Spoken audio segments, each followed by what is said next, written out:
3, 2, 1, 0. All engine running. Liftoff. We have a liftoff. The last Western New York and Moog contribution to Apollo that we're going to discuss is the Lunar Module Ascent engine made by Bell in Niagara Falls that's now Moog ISP. We have two models of the Ascent engine right here in the Niagara Aerospace Museum, and they were used in the second stage of the lunar module to lift the astronauts off the moon and back into lunar orbit. You see, the lunar module had two stages. The first, or descent stage, had a separate descent engine that was used to land the astronauts on the moon.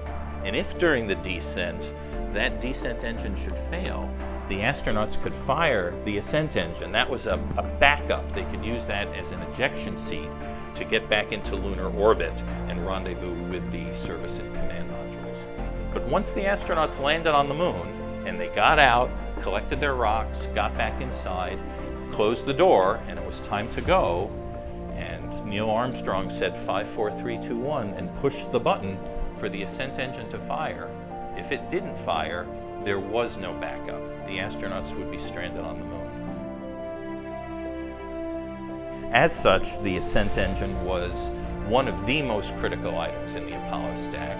Bell, now Moog ISP, built many safety, reliability features into it, many redundant features, so it would always work. And in fact, it did, lifting all 12 Apollo astronauts off the moon and back into lunar orbit so they could return safely to the Earth.